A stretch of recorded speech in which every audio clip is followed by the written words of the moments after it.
Hey guys, I am back. Are you ready for part 2 of Bread and Jam for Francis, written by Russell Hoban and illustrated by Lillian Hoban? Okay, quick recap.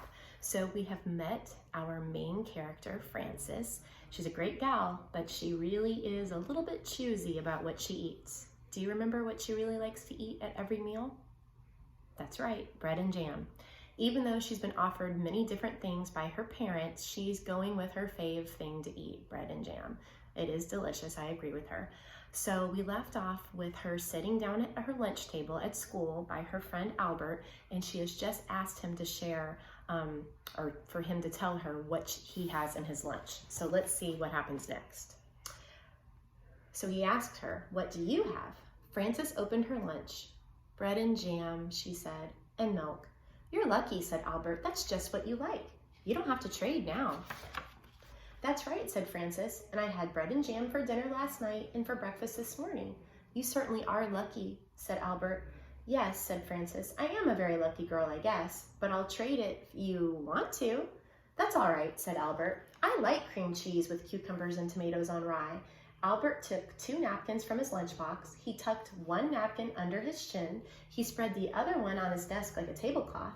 He arranged his lunch neatly on the napkin. With a spoon, he cracked the shell of the hard-boiled egg, and he peeled away all the shell and bit off the end of the egg. He sprinkled salt on the yolk and set the egg down again. He unscrewed his thermos bottle cup and filled it with milk, and then he was ready to eat his lunch.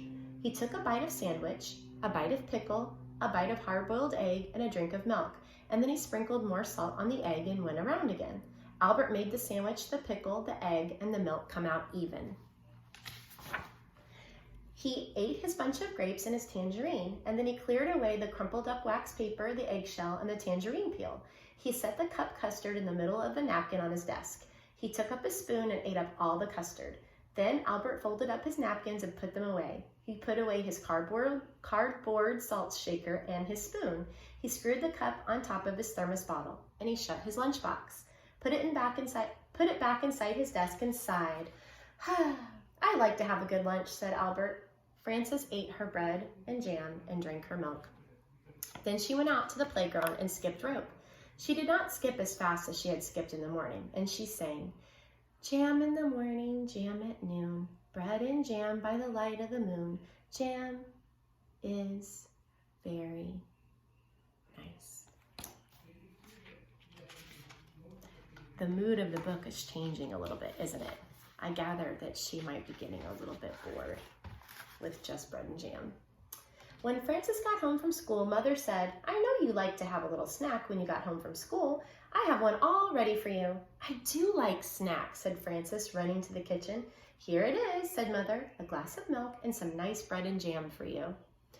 "Aren't you worried that maybe I'll get sick and all my teeth will fall out from eating so much bread and jam?" asked Frances.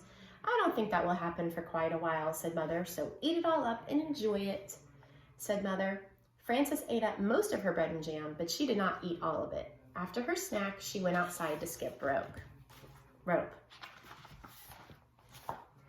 Frances skipped a little more slowly than she had skipped at noon and sang, "Jam for snacks and jam for meals. I know how a jam jar feels, full of jam." That evening for dinner, Mother cooked spaghetti and meatballs with tomato sauce.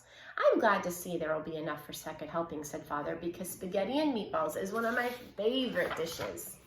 "Spaghetti and meatballs is a favorite with everybody," said Mother. "Try a little spaghetti, Gloria." Said Gloria, and she tried the spaghetti. Frances looked down at her plate and saw there was no spaghetti or meatballs on it. There was just, you guessed it, a slice of bread and a jar of jam. Frances began to cry. "My goodness," said Mother, "Frances is crying." "What's the matter?" asked Father. Frances looked down at her plate and sang a little sad song. She sang so softly that Mother and Father could scarcely hear her. "What I am is tired of jam." "I want spaghetti and meatballs," said Frances. "May I have some, please?" "I had no idea you like spaghetti and meatballs," said Mother. "How do you know what I'll like?" If you won't even try me, asked Frances, wiping her eyes. So Mother gave Frances spaghetti and meatballs, and she ate it all up. Yes. The next day, when the bell rang for lunch, Albert said, "What do you have today?" "Well," said Frances, laying a paper doily on her desk and setting a tiny vase of violets in the middle of it. "Let me see." She arranged her lunch on the doily. That's a doily. It's fancy. "I have a thermos bottle with cream of tomato soup," she said, "and a lobster salad sandwich on thin slices of white bread. I have celery, carrot sticks, and black olives, and a little cardboard shaker of salt for the celery, and 2 plums, and a tiny basket of cherries, and vanilla pudding with chocolate sprinkles, and a spoon to eat it with." "That's a good lunch," said Albert. "I think it's nice that there are all different kinds of lunches and breakfasts and dinners and snacks. I think eating is nice." "So do I," said Frances. And she made the lobster salad sandwich, the celery, the carrot sticks, and the olives come out even. The end. I hope you enjoyed Bread and Jam for Frances, and I hope that you will learn a lesson from Frances and possibly try something new that you've never had to eat before. If you do, let me know. Bye.